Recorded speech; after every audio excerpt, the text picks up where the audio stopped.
We are pleased to be here at the Baca Center for this very special day, in part for Recognize Good. Today we are going to honor Mr. Gordon Perez for his work with the scholarships that he has worked on over the past 10 years. It's been a great boost to the education aspect of Round Rock, and we're pleased to be able to present him with a very special check that will go to Al Amistad. My name is George Mihalchik, and I'm the program coordinator for Recognize Good. And what I'd like to do is talk to you a little bit about Recognize Good and its programs.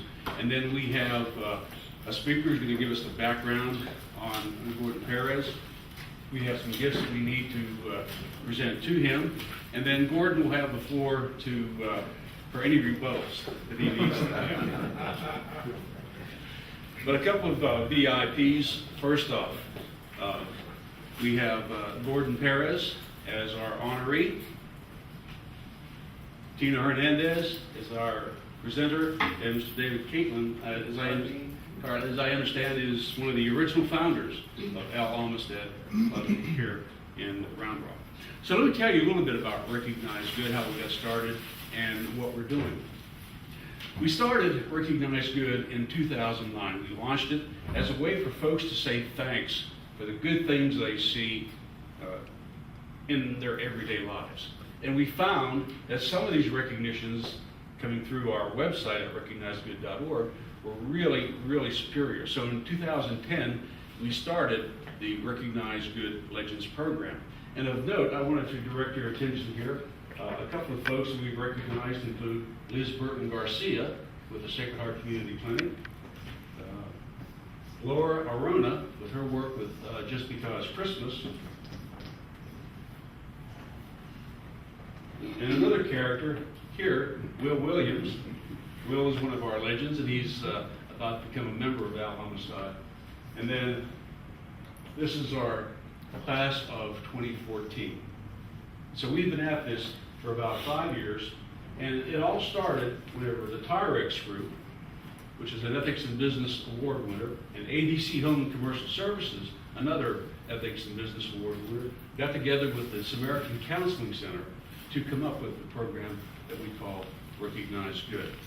And the Legends program is special because it recognizes what one person can do, a person who in their daily lives does extraordinary things. And it's not just a one-time good deal for David and Al Amistad.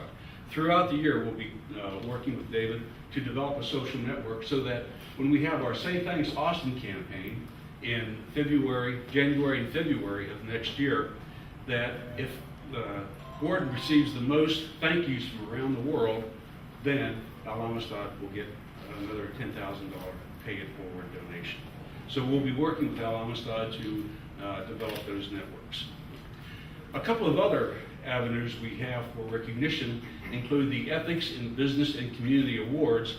That awards luncheon is coming up in May. It'll be at the AT&T Center, and that recognizes an individual, a nonprofit, a small business, and a large business for displaying the utmost in ethical standards in their business practices.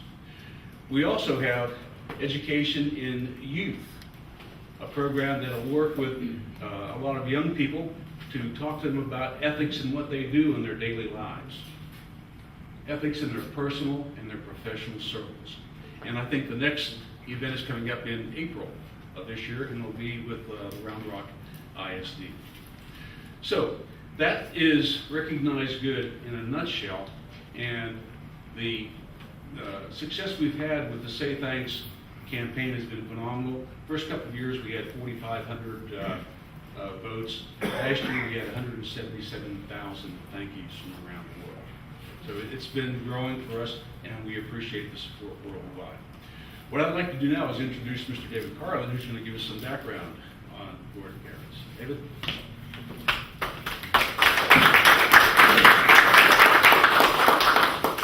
Members of Amistad, I'm telling you that I'm a very, very happy man this morning. And I'm happy because one of my dear friends, Gordon Perez, is going to be recognized for the many, many years of really, really good work that he's done in our community. And it does make me feel just great for saying that. Let me give you a little background on Gordon, real quick synopsis of his background. He was raised here in Round Rock by his grandmother, and that's significant because you know what kind of challenges that presents, you know, in terms of upbringing. You know, I picked up Gordon, and I say I picked up Gordon in terms of focusing in on him in 1969. He came into one of my classes at Round Rock High School, and he was a typical Hispanic. And when I say that, it's not negative, but he was quiet, he was reserved, but he was also very respectful. And I knew that his grandmother had done an excellent job of raising him.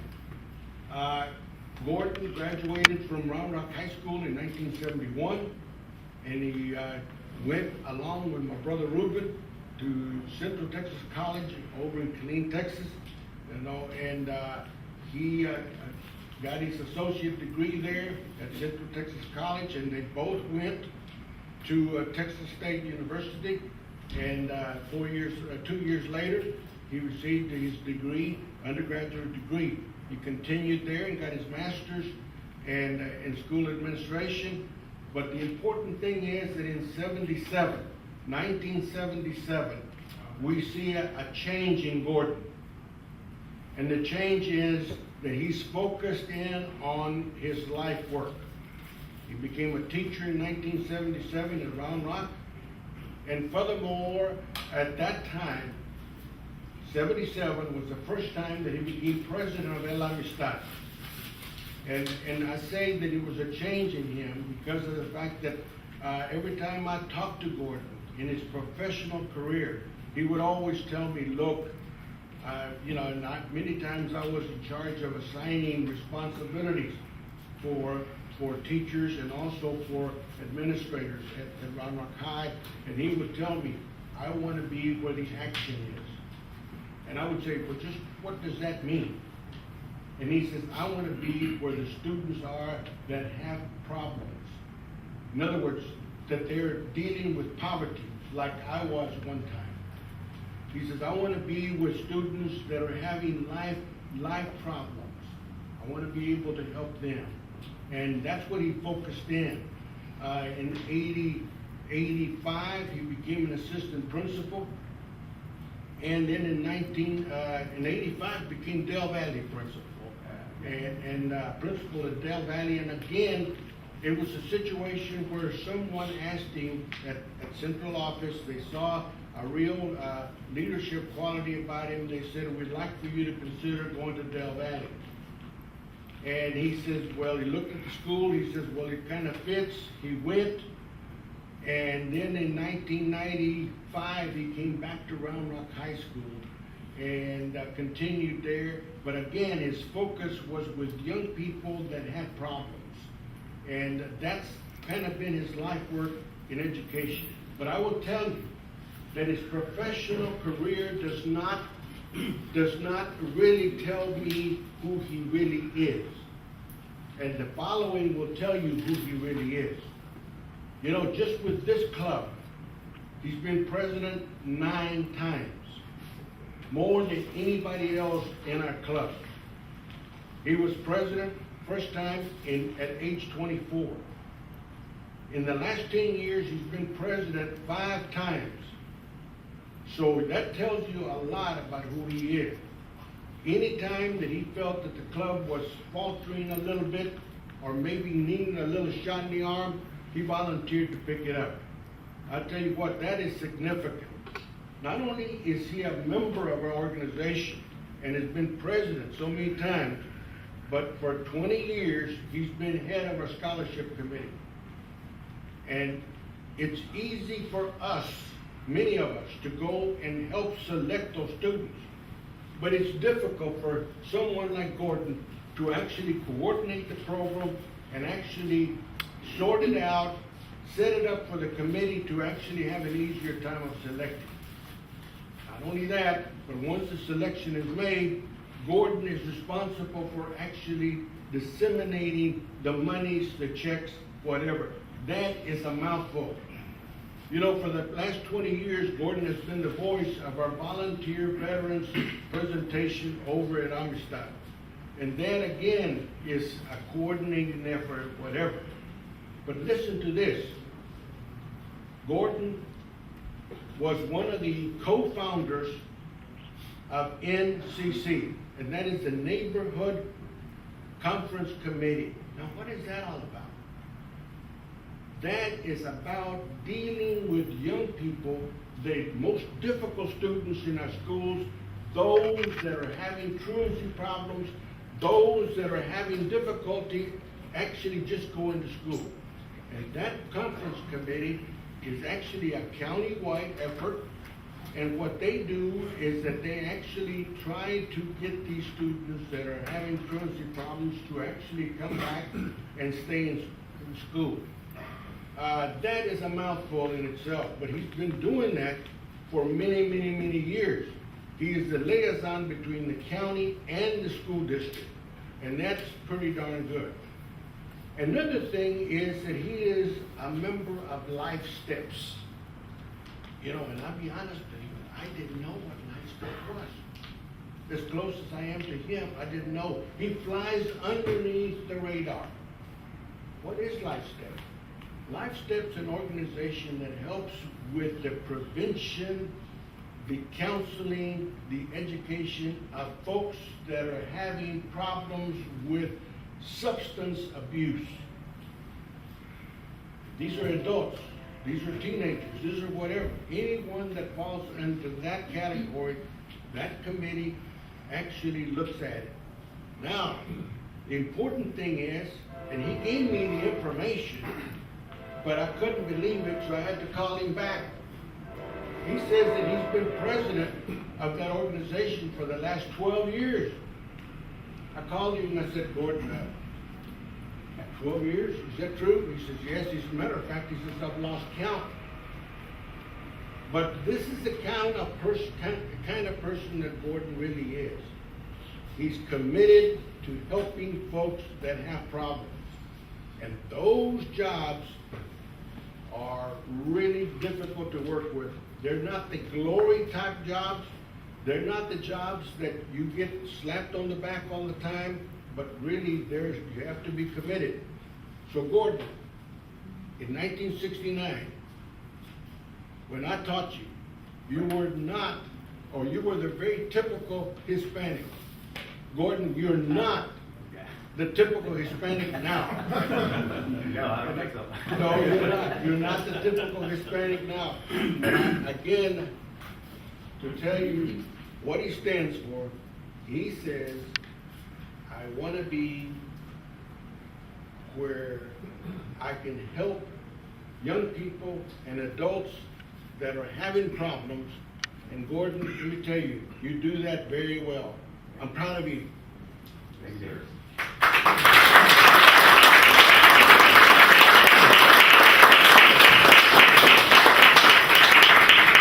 David, thank you very much. Those are great stories about Gordon. I also want to take this moment to tell you that whenever we see somebody like Gordon, we go back to our purpose. Our purpose is to illuminate the good that we see in our everyday lives, and I think Gordon has done that. And one other item that would be of interest to you as I look at Will Williams, I think about this, we have another program called our Lighthouse Award, where we honor a service organization for the good work that they do. And now to get to the key part of our ceremony, I'll ask Mr. Tino Hernandez to come forward, and we'll hand some gifts to Gordon. Will, if you would please come up as well. Well, let me just say before I do, George, that we're proud of Gordon for all the community work that he does. But to me, one of the most important highlights is the educational part. The fact that we give scholarships. And this is where we're recognizing Gordon, but I guarantee you Gordon could not do it if we, the club, would not back him up. If we, the club, would not stand there to rain or shine and best us and work those hot days and stay up late. And if we together would not do that, this would not happen. So really this is an award for recognizing our leader but it's for Amistad. So let's give yourselves a hand.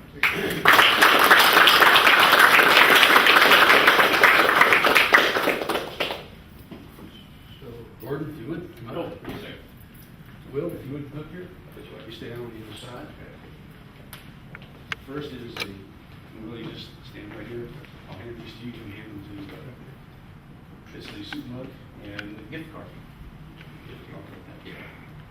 Oh, yeah, did I take that gift card? And Romero, if you would, come up. This is for Romero for his nomination of the board.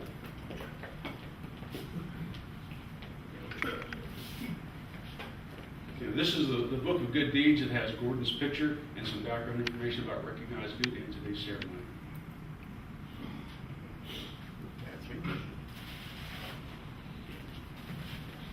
The bromeliad is a living remembrance of today's ceremony for Gordon.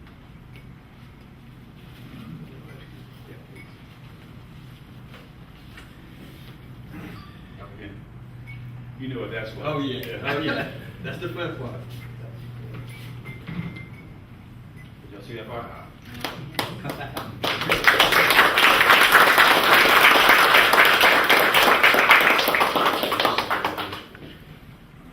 That's the best part. this is the real McCoy. I can't see that part. Okay, thank you. Gordon, you get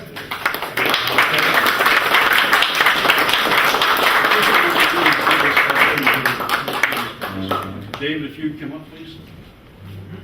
Dave, appreciate it, sir. You said it well. Okay. Let me share with you that I feel very honored to be here amongst you receiving this award. When people do things for you like they did today, I had no idea what this involved, so I had to also look on the web and so forth. And I understand now that I'm pretty good company, especially when I see that Dino's daughter received this award a couple of years ago. So I want to thank David, first of all, for that introduction. I'm so happy that it's an introduction, not necessarily an obituary, but almost because a couple of years ago, as you know, a couple of years ago I had hair, and a lot of hair. And of course, I haven't yet given myself the notion to say that I'm a cancer survivor, but as time goes by, I'm getting to that feeling that maybe I will be one of these days. So, as you know, because of that setback, I had to kind of rationalize in my mind, if in fact, for me, that was all there was. And that is, have I done enough, is one of the questions that I had in my mind when I was going through that period of time. So, I obviously, as you figured out, I didn't really miss a beat when I was dealing with those issues. So the reason that was the case is because of the mission that those three organizations that David mentioned, Life Steps, NCC, and of course Amistad Club. So I was very, very fortunate to meet people like David and others in the community as I was growing up. And even though I may not have said too many words to David when I was a kid and he was an educator, he inspired me, like others that are in the community, to do well, and more importantly, to give back to our community. So for all these years, that's basically what I've been doing. And today's, I guess, a highlight of that. Needless to say, I ain't stopping today. We're going to continue doing that. Now, before I tell you that I'm honored and so forth, but I'm especially honored to have my wife here, Elisa. And some of you, most of you know. And in order to be able to pull all this off, you have to have a very patient wife to understand, hey, I got to go through this, I got to go through that, and sometimes she even doesn't know which meeting is this and which meeting is that. So back in 1968, this organization was formed. 1968, of course, was a very tumultuous time in our history, in the United States, American history. And a very small group of individuals, some of them that are still here with us today, decided that we didn't want to be part of the problem, we wanted to be part of the solution. And our solution was promoting education, promoting our youth, and for all this time, we've been giving away scholarships to people that we don't necessarily know, but we believe in, and have gotten to the point where we've actually shook their hand, invited them to a banquet, and for the last, I guess, 10 years, we've been able to be very generous and give away hundreds of scholarships And in the last 10 years, I think it's been about 100,000 every year, give or take. So this year, we're probably going to, again, give another $100,000 to our Round Rock ISD community students and those in the contiguous districts that we have. So I'm very fortunate to tell you that we're prepared to do that today, and that we're going to continue the mission of Amistad Club and the mission of all these other couple of organizations that I deal with. So very honored to take this for you, and certainly, of course, I may not have talked so long if the check was for me, but it's not for me, it's for y'all. So I feel honored that I should highlight the Amistad Club. So the ladies and gentlemen that are in this room obviously basically reflect what we do, our good work and what we do. And many years, I think we kind of pondered at times, well, are we being recognized? Are we getting enough? Well, we don't obviously worry about that. We're not looking for that. We just want to make sure that we fulfill our mission and we get our young people involved in education, because we know as young people, back in the 60s, 70s, there was almost a guarantee that if you went to college and you got a degree, that you were going to probably get a good job. Well, I believe, and I did, and sacrificed and so forth, and obviously I have. So in this day and time, if you get a degree, whether it be bachelor's or master's, it's a little different world. There is no guarantee, so to speak, because there's a lot of other factors that come into play to land those good, fulfilling jobs. So I was very fortunate to come in this. And more importantly, I was very fortunate to live in this community for so long. And I love Round Rock.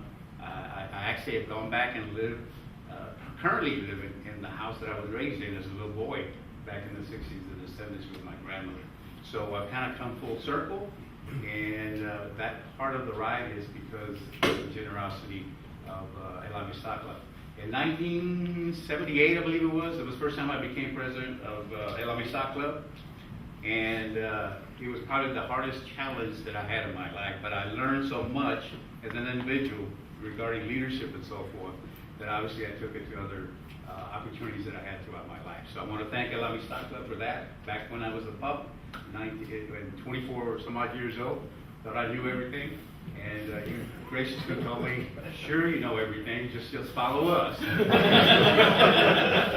I did. So thank you very much, guys. Appreciate it.